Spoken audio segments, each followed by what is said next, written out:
We'll start in approximately 2 minutes. Just we'll wait for some more people that will join.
Good morning, everyone.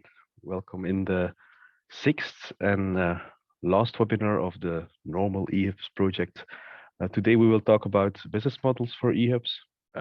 We do not have that many participants. However, I think the topic is really interesting for today. Just some housekeeping rules for your information. Your microphones are switched off right now. You can also switch off your camera, but all of you did that already. And if you have questions during my presentation or during Elner's presentation, you can ask them via the chat box. And the presentations and recording of this webinar will be available on the website, eHUBS website, soon after the webinar. On the agenda today, I will give a short introduction into the eHUBS project, and then I will give a presentation about business models for shared mobility, and Elnert from Antwerp University will talk about potential business models for eHUBS. So as I said, I work for Autodelen.net CarShare Belgium as project and policy coordinator, and Elnert is a researcher at the Antwerp University. First of all, because before we go a little bit deeper into the business models, what are eHUBS? What is the eHUBS project about? The eHUBS project is an Interreg Northwest region project that started in 2019 with the aim to demonstrate shared and electric mobility modes clustered in public domain. We have what are eHUBS? As I said, clustered and shared electric mobility modes tailored to local conditions and needs and linked in a network available in different sizes, as you will see later on in this webinar, and integrated into mass ecosystems. Within the project, our aim is to have 125 eHUBs in 6 different pilot cities. But last year we applied for a capitalization of the project, and 4 more pilot locations are involved right now. Just gonna mute Pedro. Okay. With a total of more than 2,500 light electric vehicles, we will create a toolkit and also do research, and that's what Elnert will talk about later on in this webinar. We have many different partners from Belgium, Germany, the Netherlands, the north of France, the UK, and also from Ireland. And if for your information, what is still coming up within the eHUBS project, we have our final conference next week in Amsterdam. So it's still possible to register for that event on Monday and Tuesday. Very interesting in the city of Amsterdam. We will also have a planning academy for municipalities, probably in Vienna, in the city of Vienna, later on this year.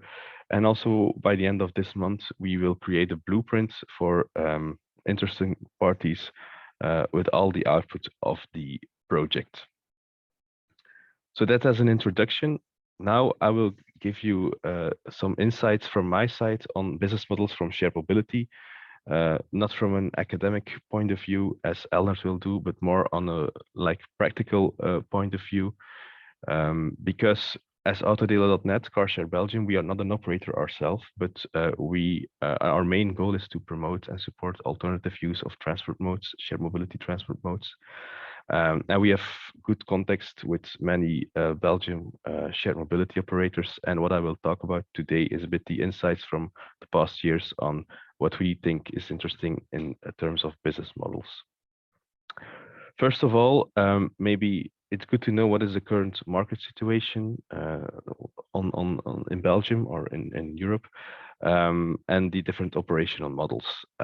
This slide shows you the car share operators with an own fleet, going from corporations like Partago and Koopstroom to bigger companies like for example Poppy, Green Mobility, etc. As you see on the left side, these are round trip systems, which means that you bring the car or the vehicle back to the same spot, same station, or to the same zone. The free floating systems are, of course, other systems where you bring them back into the bigger zone in the city or between cities. You also have sharing of private vehicles, platforms where you work with a market price like GetAround is doing, but also peer-to-peer platforms that work on a cost-based system like Degage and Cozy Wheels. Also for bike sharing, there are many different operators or operational models possible. For example,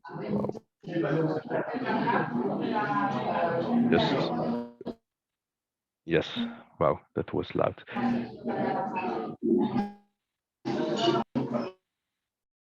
Sorry, this was a bit disturbed by the noise.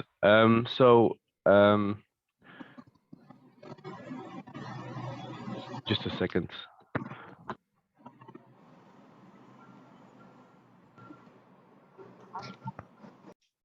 Sorry, I was asking my colleague to help me a little bit on this. So the back to one vehicles, back to free floating vehicles, etc. So these are a bit the operational models today in Belgium. For car sharing, we do have some more information. We have an annual report with some interesting data there. And today in Belgium, we have around 200,000 car share users, with most of them are part of the free floating operational model, but also round trip has quite a lot of users. The number of vehicles, however, we see that most of the vehicles today in Belgium are part of the round trip systems, where the peer-to-peer and round trip systems have a little bit less vehicles. What is interesting, definitely for car sharing, but also actually for bike sharing, is that you have quite a lot of difference between these operational models in terms of the endurance of a trip. We know that the round trip car sharing trip in Belgium takes around 7 hours, while a free floating trip is 40 minutes and a peer-to-peer trip is around 29 hours. Also, the average distance is really different between the operational models, going from 56 kilometers to 111 kilometers and 12 kilometers. So there's quite a lot of differences. Also for bike sharing, for example, the back to one systems, we know that their average trip endurance is around 2 to 3 hours, while a free floating bike share trip, it takes around 8 minutes. And that's of course very important if we talk about business models, that a free floating system has a completely different business model than a round trip system or a peer-to-peer system. That is really clear in the pricing models. So in Belgium, but actually more in general in the field of shared mobility, there are a lot of different pricing models possible. And the first one is, of course, based on the endurance of the trip. You can pay per minute, per hour, per half day, per day. Also, the distance is an important factor, mostly per kilometer. Or a certain amount of kilometers that is possible or included in a day trip, for example. The energy consumption is something that is not really common. However, in Belgium, we have some operators that include the energy cost as well in their pricing models, mainly to convince people to drive energy friendly with an electric vehicle. Also, other things like a subscription fee are possible. Some operators work with a subscription fee, others don't. Some starting costs, for example, with e-scooters, you have an unlock cost, let's say.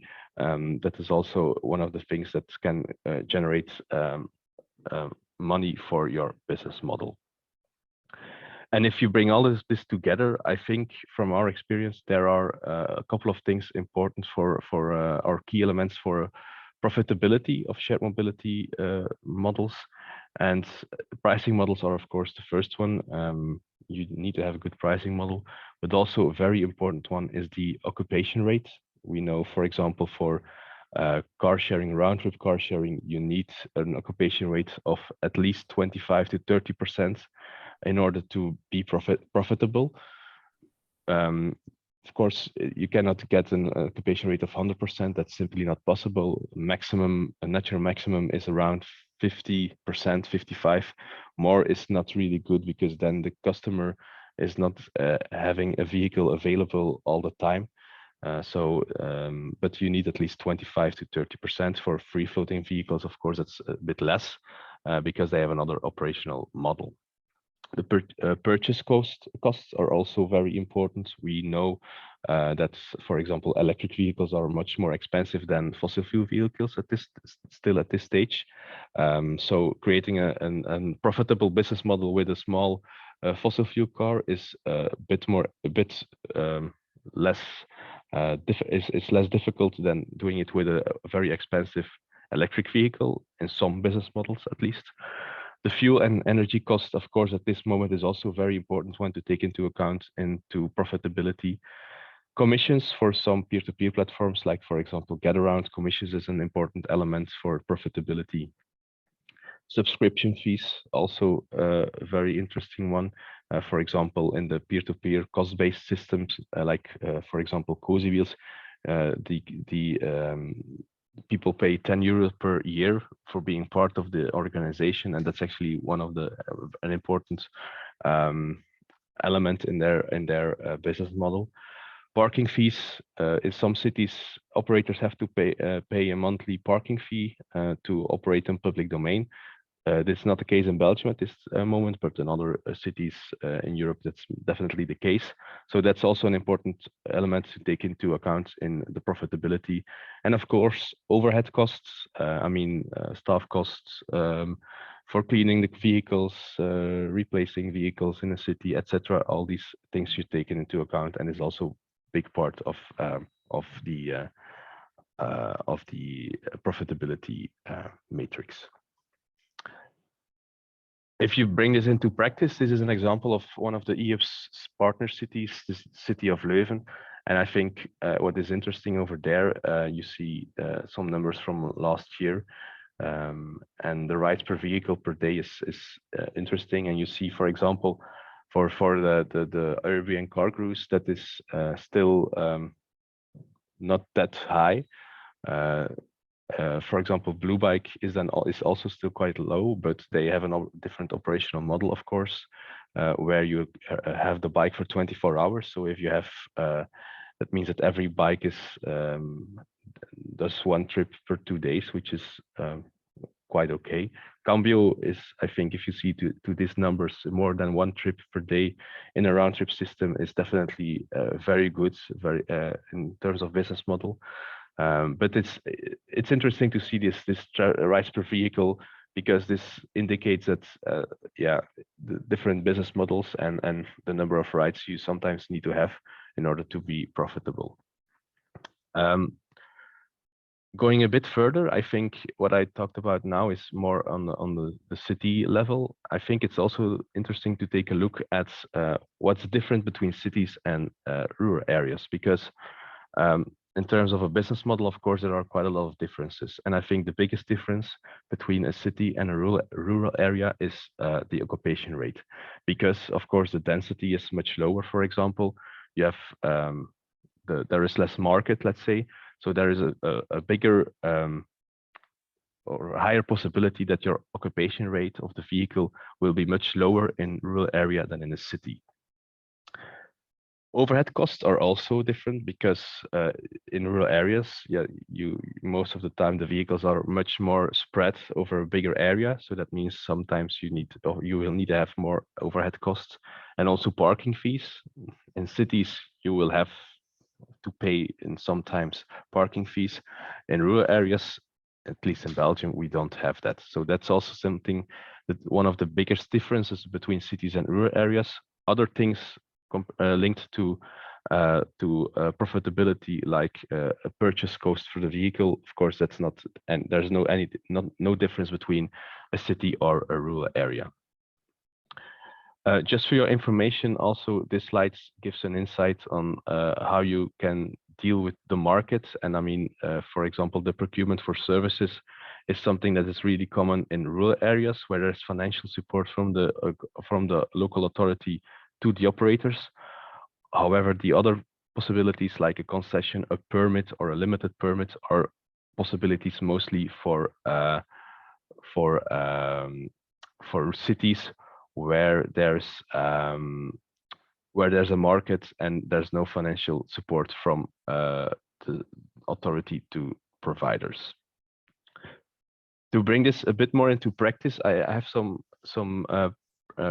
cases with me, and the first case is the region of Solva. It's an intermunicipal organization active in the south of East Flanders. And they actually tendered an operator, I think 2 or 3 years ago, an electric car share operator. And they work together with 16 municipalities in the area. And what is happening there is that the municipalities are actually supporting financially the operator. So they pay something that we called a purchase guarantee. So a monthly income that covers the costs of the operator in order to create a business model on the long term for him. So that's something interesting. And if you take a look at the numbers, which I think is really interesting, they started in 2019, and these are some numbers from June 2020 until September 2021, with the number of trips in the entire region. I think over there, it's really interesting to see that it's really increasing every month, and the financial support of the municipalities creates the opportunity for the operator to become profitable over a period of 3 or 4 years. If the funding from the authority was not there, they would never have started there. So that's really interesting to see, and I think that's a very good way to support shared mobility in rural areas in order to create a profitable business model in a period of 3 or 4 years. And we know at this stage in some of the municipalities that they are active, they are becoming running break even. So that's really good news, and there's actually no need anymore to have financial support from the municipality. However, what they are doing now is using this financial support to enlarge the fleet, going from 2 or 3 vehicles to 4 or 5 vehicles with the same amount of money. So that's really interesting to see. Another example is the municipality of Glabbeek in the province of Vlaams Brabant, very close to the city of Leuven also. What they are doing is also a little bit the same model as I told with Solvat. So there is still financial support from the municipality. However, this is decreased by the fact that the local car share operator works together with local companies to get some advertising on the vehicles. So local companies pay for advertising on the vehicles, and by that the price for the customer, but also the price for the municipality is lower, and this also creates an alternative income for the operator. So that's really interesting to see as well how they work very creative over there to make shared mobility in rural areas possible and to create a business case for the operator. The last possibility our last example is one on bike sharing is in Schoten. I wouldn't call it really rural because it's in the suburbs of Antwerp, but we saw that operators were not really keen on entering that market on their own risk. So what happened there? Also the same. The municipality tendered for a bike sharing scheme with 200 bikes in a back to many / free floating system. So it was a hybrid model. And there's annual subsidy for the operator. However, this is also linked to the usage. So the more the bikes are used, the less they have to pay. Although there's also some overhead, some maintenance costs included in the annual support from the municipality. For example, the replacement of the bikes into the municipality is something that is also as a partly covered by the municipality of Schoten. And also we see that the numbers over there are increasing, the usage is increasing, and it really creates an opportunity to become a profitable business model on the long term in areas that are not seen in the first place as the most commercially interesting areas where operators go. As we know in Belgium, for example, it's Antwerp, Ghent, Brussels, the big cities. But outside of that, the market will need a little bit of extra support. To conclude, I think how to reach a successful business model. I think I can give some hints or some tips. I think first of all is a sufficient occupation rate. That's of course the start of everything. If the vehicles are not used a lot, then it's very hard to create a successful business case. And I think what is really interesting to increase the occupation rate is to focus on compatible profiles. What I mean with that is that you have, for example, businesses, local authorities using the vehicles during the day, and you have private or families using the vehicles in the evening or in the weekend. And then you know that you can, with these different profiles, you can increase the occupation rate of the vehicle. And that's something I think is really key in order to create a profitable business model. Decrease the purchase costs. As I said, it's a completely different story if you have to run a shared mobility system with electric shared bikes or electric shared cars than with conventional bikes or conventional cars. So that is also something in the line with the eHUBS project we should really take into account. That also the customer, if you use an electric vehicle or a conventional vehicle, the price you have to pay will probably be higher because at least the purchase cost is a lot higher at this moment. Also because for example, for car sharing, the charging tariffs are mostly the public charging tariffs, and we know that sometimes this is quite high. So the TCO is quite high for operators. So it's actually what can be interesting is that we try to get lower charging tariffs for operators so they can have a more profitable business model and increase the usage of electric vehicles. And lastly, and mostly, I think maybe the most important one is support and cooperation with the local authority in terms of financial support. Sometimes, if there is no real market yet in that area, but also in terms of communication in cities where it's working very well, communication is still key, and the local authority can play a big role over there in order to increase the demand. And of course, the framework, if you want to have a successful business model, the local authority should also have a good framework where the operators can benefit from. For example, disencouraging private car ownership is of course key. If not, this is also a real impact on the potential business case from an operator if all these things are not really in line with each other. So that's it from my side. Thank you very much for your attention. I hope it was informative for you. And if you have questions, please ask them in the chat box, and I will come back to this later after Elnert's presentation. So for now, I would like to give the floor to Elnert. I will stop sharing my screen. Stop share, and I think Ellert, now you can share your screen. I'll start sharing my screen.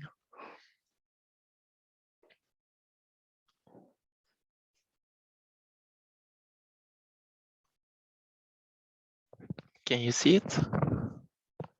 Yes. Okay, perfect. Okay, hello everyone. My name is Elmer Koenigaerts. I'm, as Bram already mentioned, doctoral candidate at the University of Antwerp. And today I'm going to present our research we've done in the beginning of the eHUBS project, in which we wanted to identify which kind of value a network of shared e-mobility hubs can create. And for this, we used a business modeling approach on which I will come back later on. So first, a short introduction of who I am. So I started in 2019 at the University of Antwerp at the Department of Transport and Regional Economics. And I'm currently working on a PhD dissertation called Analyzing the Supply Perspective of the Shared Mobility Transition, the Current and Future Landscape of Shared Mobility Services, and the Role of Mobility Hubs. And that part, the role of mobility hubs, I will explain right now. And within the eHUBS project, we are work package leader of the long-term effects work package, which in which we focus on the value proposition of eHUBS networks. So let's first start with the problem statement of this research. So when we take a look at the mobility hub, of the concept of a mobility hub, we see that it differs from city to city, from context to context, from even certain neighborhoods to certain neighborhoods. Like, for example, in Amsterdam, they have put mobility hubs, which contains shared e-bike, shared e-mopeds, shared e-cargo bikes, and a shared e-car. While in Leuven, there's a mobility hub only with the shared cargo bike and the shared car. And they have added some additional services like a parcel locker also to increase the attractiveness of the mobility hub. Now, we have different forms of mobility hubs. We have different types of mobility hubs, different modes that are provided there, different additional services also. And we wanted to understand what kind of value a network of mobility hubs could bring to a city. So what kind of objectives could be fulfilled by introducing a network of mobility hubs? Because we saw that in our pilot cities, we have different kind of networks. Like, for example, in Leuven, we have a pretty dense network of mobility hubs, but they target different target groups, and they all have different modes also available, and we don't know what kind of use cases it contribute to. While in Dreux, it's a small municipality in close to Paris. You see that they have only three mobility hubs, and so what is the use case for those mobility hubs? How can they create value for their target groups? And in Amsterdam, we also see that a less dense network with also mobility hubs located at the outskirts of the city.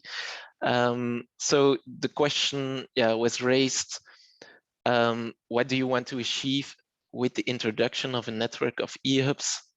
And which kind of mobility challenges or urban planning challenges do you want to tackle with it? And you have to consider which stakeholders you have to involve, how they can contribute to your objective as a society with the introduction of eHUBs. And that's why we took a business modeling approach. So I already told this. So we organized several focus groups with several stakeholders, which we thought were interesting to have their feedback on, to have their feedback for this. And so we started as the network. We started the network was a central point. So the network identify or started discussing what they want to achieve with introducing the eHUBS, and then every actor, so every stakeholder in the focus group could give feedback, could give input to how they would try to achieve, or how they would contribute to the objective of the network, which activities they could do, which role they could take, what costs and investments are involved with that. And so we made several focus groups, and they all started discussing a potential business model for eHUB network. And out of all these focus groups, I think in total we had 20 focus groups. We managed to draw five kind of prototypes of eHUBs, which are, the difference between them lays in the central value they offer to a city. So these were the results of our business modeling workshops or focus groups. So we have 5 different kinds of eHUBs network, which are called the first last mile, the clustered, the hybrid, the point of interest, and the closed eHUBs network. And to give, so every model consists of which stakeholders are involved, which activities are performed, which kind of value they provide, which pricing model could they take, which technology is required, and which stakeholders, and what the role of those stakeholders is. But I cannot go into detail for every model, but I will explain what the central value proposition of every model would be. So for the first last mile model, this network main value proposition is so stimulating intermodal travel behavior by implementing a first last mile solution that complements the public transport. However, this requires a fine mesh network that is integrated within that public transport network, and thereby extend the catchment area of public transport, which is sometimes a problem, and therefore reaches more potential users. We have applied these theoretical models to the case of the city of Antwerp. And so in the city of Antwerp, we have already the Velo network, which is a station-based bike sharing system consisting of different, a really dense network of bike sharing stations. And we could use this kind of network to implement this kind of business model. So this first last mile business model, but this requires a lot of investment from the public authority or other third parties you can involve into. In this model, there's also the potential to have a digital integration. So a MaaS application is very useful in this model because you want to have a seamless experience with intermodal traveling behavior. So your transfer from the bike from the first mile to the public transport to the last mile should be very convenient. And for this model, it's also very important that people should rely on it. So people can take it every day. So a typical target group for this model are the commuters, but this requires a lot of redistribution of vehicles between the hubs, so that the availability and the reliability of the vehicles is very high. If we go to the next prototype, it's called a clustered network, and here it's more focused on more suburban locations, so hubs located at suburban locations where there's not really a demand for shared mobility, But by creating these hubs, you centralize this supply for shared mobility, which could increase the awareness of your residents for shared mobility. And in these neighborhoods, you're not focusing on commuters also, but you're providing shared mobility that is based on a round trip system, so that they look for an alternative, so that they have an alternative for their car trips to families, to shopping, to go shopping, or to visiting families, or to practice leisure activities, that they have an alternative with a shared car or shared cargo bike. If we go to the next prototype, it's called a hybrid network. Here we have the integration of station-based services and free floating. While free floating can increase the flexibility of your system, it also brings some problems with them, like the cluttering on the streets. But if you integrate them with the hubs, you can make sure that the catchment area, that your investment in those hubs can be reduced, because you increase the service area of your hub network with the free floating models, and you have the opportunity to combine the rebalancing operations of your station-based vehicles together with the free floating vehicles, which could offer a better business case for your operators. Also, if you have one operator who can redistribute and recharge and maintain all the station-based and free-floating models, it could be of advantage for them also. Then the next network we assembled is the point of interest network, which creates connections between different point of interest, like musea, like shopping malls, so high demand areas. And it's not really to complement the public transport network or to provide a first last mile alternative, but to really provide an alternative transport option towards those high demand areas, instead of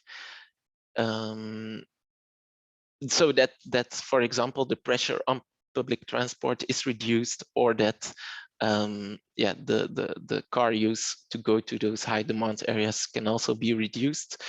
And this increases, so they can increase the attractiveness or the accessibility of a point of interest. And you can also engage those point of interest owners, like a real estate developer or so on, to invest in such a in the infrastructure, which is an advantage for the public authority, so they don't have to commit that many resources to this kind of network.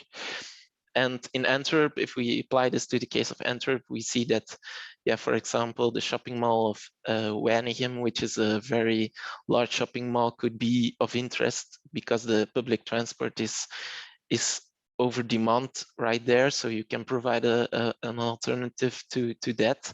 But also a business area in the south of Antwerp, where there's not a lot of public transport yet, they can also be part of this point of interest network. And then the last network I want to talk about, we have identified, is the closed network, which main value proposition is that it ensures availability of the services for its users, but it's a closed network. So, for example, in the case of Antwerp, we can create this in the port area. So, for all the companies located in the port area, can ask their employees to start using, or they can start implementing such a network and start asking their employees to start using this network, so that they have an availability, they have an ensured availability of other transportation services other than their car or their own bicycle or the public transport.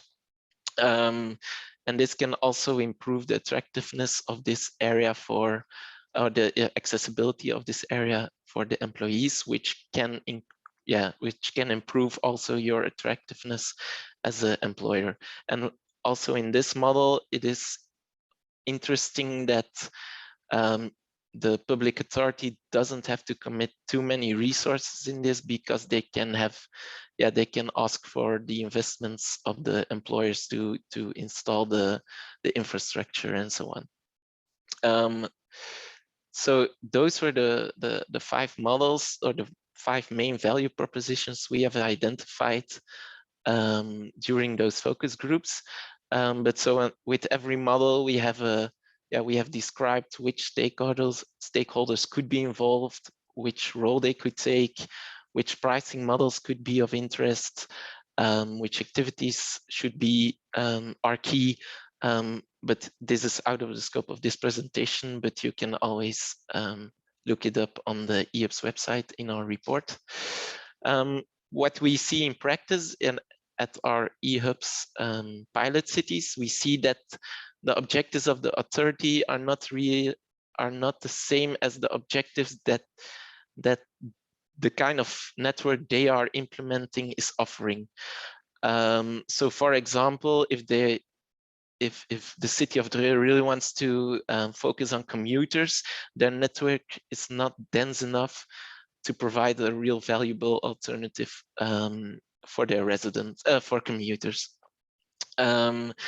Also, we see that it's difficult to integrate other key stakeholders, like, for example, real estate developers or business park owners or employers, which could be a potential source of, or which could be potential stakeholders that could commit their resources to a network of mobility hubs. What Bram also thought, that the business model of the shared mobility providers, or the business case of the shared mobility providers, is not always ensured in this kind of in all those networks. So, for example, in the first last mile network, because this is such a dense network, it requires a lot of rebalancing efforts. It requires a lot of asset investments, which could be too high for a provider. So sometimes the public authority has to financially compensate for those things, even in larger cities where there is market demand.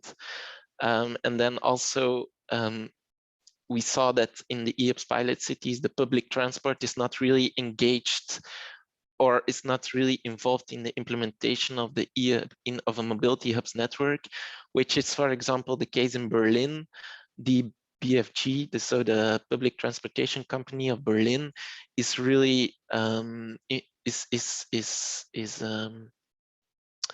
is responsible for creating the network of YLB hubs, so also mobility hubs, and that way they can really integrate it or complement the public transport network also. And in our eHUBS case, sometimes it's difficult to get a public transport authority with you and which should be one of the main aspects of your mobility hub network, as public transport should be always the backbone for a sustainable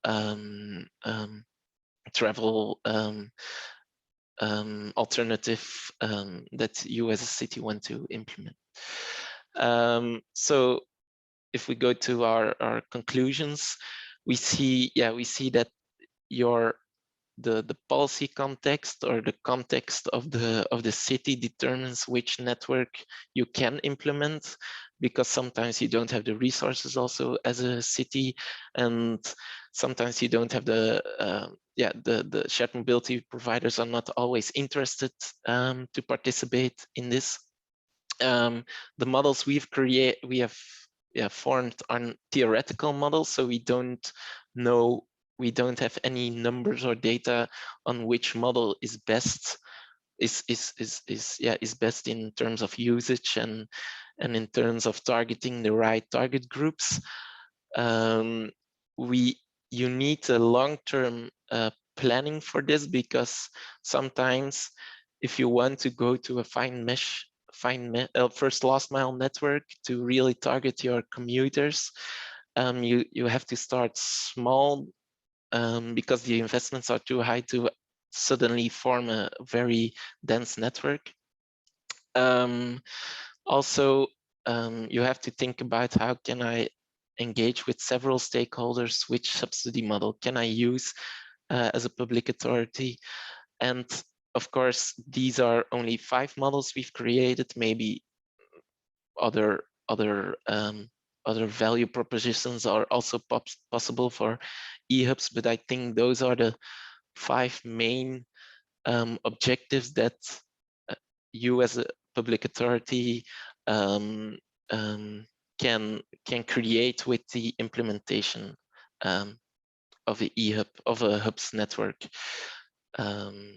So yeah, thank you for your attention. And we have, if you want to read the results of this, you can go to the eHUBS website, but we have also published a scientific paper about it, and you can find the link right there also.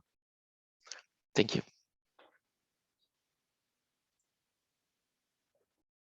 Thank you, Elnert. Really interesting, I must say. There is a question from Sandra about the link with deliveries.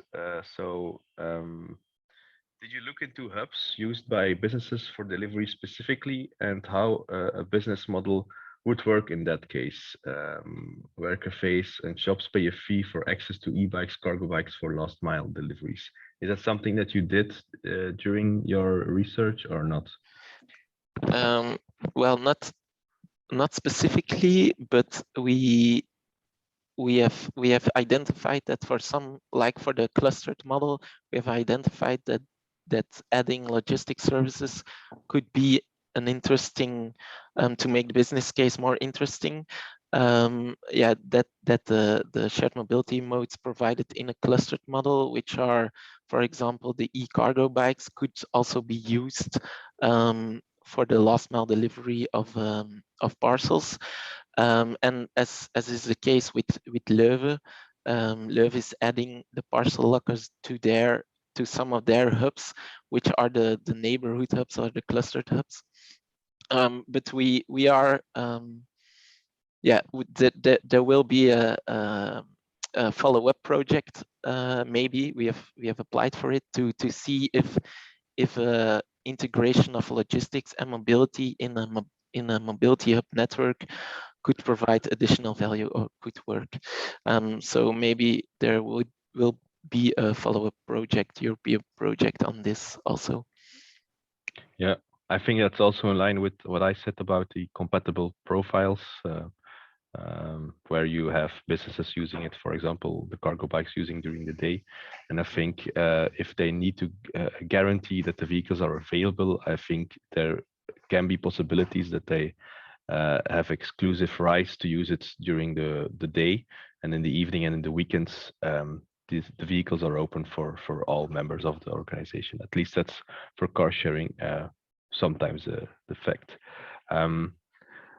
Interesting. I also have a question, Elnert. I think I was a bit surprised maybe during the clustered hubs. You said that these are mostly in suburban areas for a round trip system going to families, etc. Why not also in the city center itself and only in the suburban area? Well, we could yeah, I think it's not the suburban areas, but I mean the more residential areas.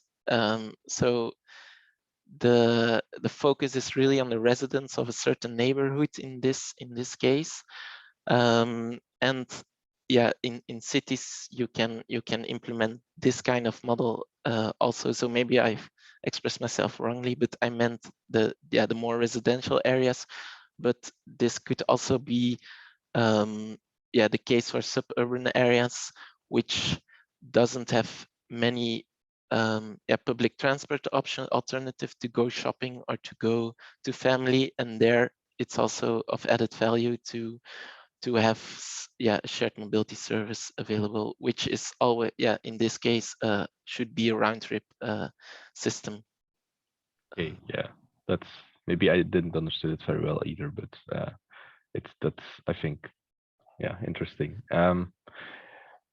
I don't see there are any more questions in the chat box right now. If you have more questions, please ask them. I still have like a more one more question for you, if I can ask. You were talking about the link with Maas.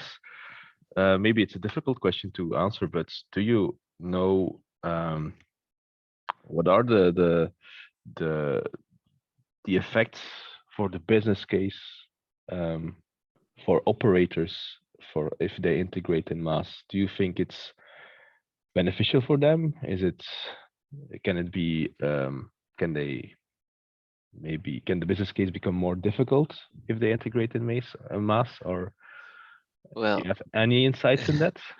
there are a lot of discussions going around about that because yeah, as an operator and you are involved in a Maas platform, there are advantages, but there could also be disadvantages. Yeah, the advantage could be that you gain more traction, that you gain more visibility because you're on a well-known Maas platform.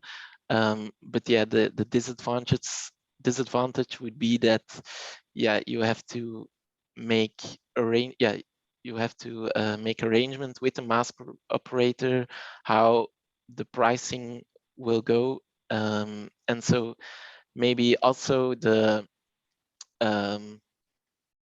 your operations could be affected if you are involved in a Maas scheme, because maybe the Maas operator, yeah, we don't know who the Maas operator is going to be. Maybe it's a private party, maybe it's the public transport authority, and yeah, if you don't know how the Maas operator is